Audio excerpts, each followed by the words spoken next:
हजारीबाग के एक लड़के हैं टिंकू, जो वेडिंग शूट करते हैं, कैमरा से अपना काम करते हैं। उनके साथ बिहार के गया जी में फ्रॉड हो गया है। दरअसल पूरा मामला यह है कि 22 मई को इनको एक कॉल आता है और इनको कहा जाता है कि उन्हें प्री वेडिंग शूट कराना है और यह शूट बोध गया लोकेशन पर होगा, आपको वहां आना होगा। बाकायदा 5,000 रुपये एडवांस भी इन्हें कर दिए जाते हैं और इसके बाद ये बोध गया पहुंचते हैं। और अब इन्हीं से जानते हैं कि वहां पहुंचने के बाद इनके साथ क्या होता है, कैसे इनके साथ फौजदारी हो गई है। सबसे पहले तो टिंकू जी ये बताइए कि किस प्रकार से आपको कॉल आया था और क्या कहा गया था, किसने कॉल किया था, अपना नाम क्या बताया था? 22 तारीख को 1 बजे लगभग मुझे कॉल आया। जो नाम बताया था अपना ऋषि श्रीवास्तव। कॉल किया कि भैया प्री वेडिंग करवाना है। हम बोले ठीक है हो जाएगा। नाम आपको नंबर कहाँ से मिला? तो बोले कि नंबर वेबसाइट से या किसी के रेफरेंस से मिला। बोले ठीक है हो जाएगा। हम बोले कहाँ पे करवाना है? वो बोले बोध गया में। हम बोले आप कहाँ के रहने वाले? वो बोला बोध गया के ही रहने वाले। हम बोले ठीक है। तो लोकेशन भेजा दो मंदिर का जहाँ पे शूट करवाना था। उसके बाद पैकेज का डील हुआ तो 25,000 में बात हुआ। तो 5,000 रुपया बोला कि आप QR भेज दीजिए। 5,000 रुपया एडवांस किया। तो हम 2 फ्रीलांसर को बात किए। फ्रीलांसर से पहले एक मृत्युंजय नाम है और एक अजित नाम है। मृत्युंजय फोटोग्राफर है, अजित सिनेमाटोग्राफर है। दोनों को फिर हम 1,000 रुपया भेज दिए। उन लोग बोले कि कहाँ ठीक है हम लोग शूट कर देंगे। हम बताए थे कि यहाँ पे शूट करना है। वो बोले ठीक है। उसके बाद क्या हुआ कि 23 तारीख को शाम में हम लोग यहाँ से बस में निकले तो हम लोग को होटल में बुलाया गया। यहाँ से हम लोग को 23 तारीख को बस में निकले तो वहाँ पर आप लोग को होटल में रोका गया? हाँ, हम लोग पहले उतरे बात किया क्लाइंट से। होटल में एक लड़का को पहले से भेजा हुआ था। उसके बाद हम लोग जब गए वहाँ पे तो हम लोग को बोला कि आप एक लड़का पहले से खड़ा था। वो बोला कि भैया आप लोग ऋषि भैया के लिए आए हुए हैं। तो हम बोले हाँ। बोला ठीक है आइए आप लोग का रूम दिखा देते हैं। हम लोग को रूम दिखाने के लिए ले गया। ताली चाबी उसी के पास था तो ताली चाबी अजीत भैया को दिया और बोला ठीक है आप लोग फ्रेश वगैरह होकर खाना खाने के लिए आ जाइए। उसके बाद हम बोले कि भैया खाना खाने का व्यवस्था होटल में नहीं है? तो बोला कि नहीं। 200 मीटर आगे लेफ्ट साइड में एलेप्सी नाम का रेस्टोरेंट है, वहाँ पे चले जाइए। हम लोग चले गए वहाँ पे। उसके बाद हम लोग चले गए तो खाना खा के आए जब तो अजीत भैया फिर वापस जब ताली चाबी खोलते हैं तो देखते थे हम लोग का 2 बैग उसी तरह है।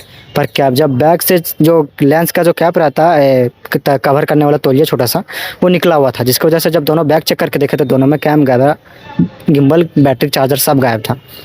जिसमें कि हमारा 2 बॉडी था, एक सोनी M4, एक Canon R6 Mark II, 2 lens था, बैटरी का चार्जर था, उनका सारा गैप था। उसके बाद हम लोग लोकल थाने में कंप्लेन किए हैं, बोध गया थाना पड़ा था।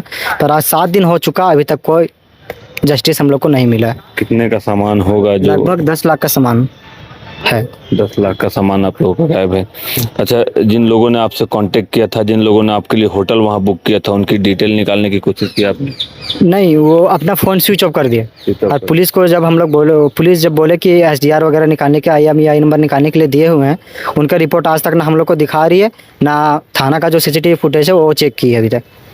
और होटल तो बुक होता है तो ID लगता है, तो होटल बुक हुआ होगा तो हम लोग का जो कैमरा चोरी हुआ उसके बाद हम लोग रिसेप्शनिस्ट के पास गए कि जो आप रूम बुक किए हैं तो आपको पेमेंट दिया 600 रुपये। उन लोग पेमेंट भी किया था उसको होटल वाले को। तो हम लोग बोले कि आप ID तो लिए होंगे ना? तो बोला कि नहीं हम ID नहीं लिए हैं।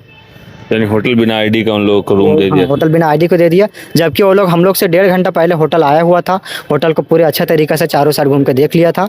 होटल में पीछे से फर्स्ट फ्लोर में एक गेट भी पीछे से लगा हुआ है निकलने के लिए और एक लकड़ी का सीढ़ी भी है, क्योंकि वो सब कैमरा में दिख रहा है कि वो सब खाली हाथ आया।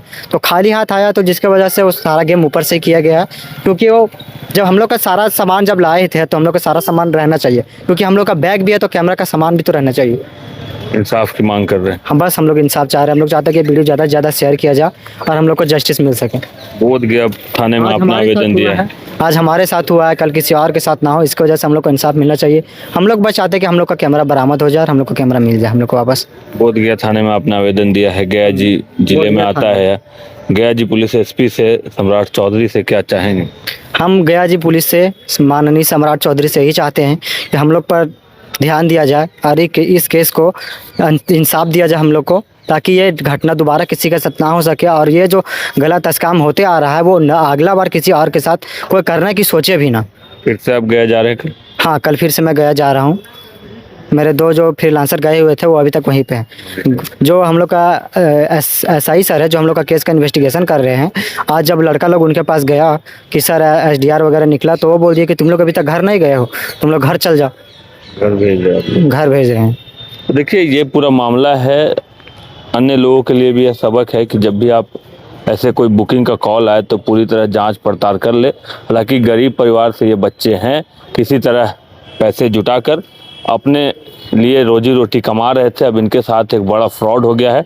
10 लाख का कैमरा, जो लगभग 10 लाख अनुमानित कीमत ये जो बता रहे हैं, जो नुकसान हुआ है, उसके लिए इन्होंने बोधगया थाने में आवेदन दिया है। अब बोधगया थाना पुलिस बिहार के मुख्यमंत्री सम्राट चौधरी से इंसाफ की गुहार लगा रहे हैं। अब देखना यह है कि इन्हें कब इंसाफ मिलता है, चूँकि गरीब परिवार के बच्चे हैं, इनके साथ फ्रॉड हुआ है और अब इनकी रोजी रोटी पर भी बनाई है। शशांक शेखर, बाइसस्कोप, हजारीबाग। घर रहने का मकान भर नहीं, ये खुशियों की तिजोरी है। दरवाजे पर दस्तक देता पड़ोस, खिड़कियों से उमड़ आता आसमां, तारों में उलझी ऐसी ना जाने कितनी दास्तां। कहती हैं चले डायमंड सिटी, एक सफर हम सफर के साथ अपने घर तक। Diamond city, life long bonding, 500 से ज्यादा खुशहाल डायमंड परिवार। जल्दी करें, सिर्फ 200 फ्लैट बाकी। आज ही बुक करें अपना आशियाना।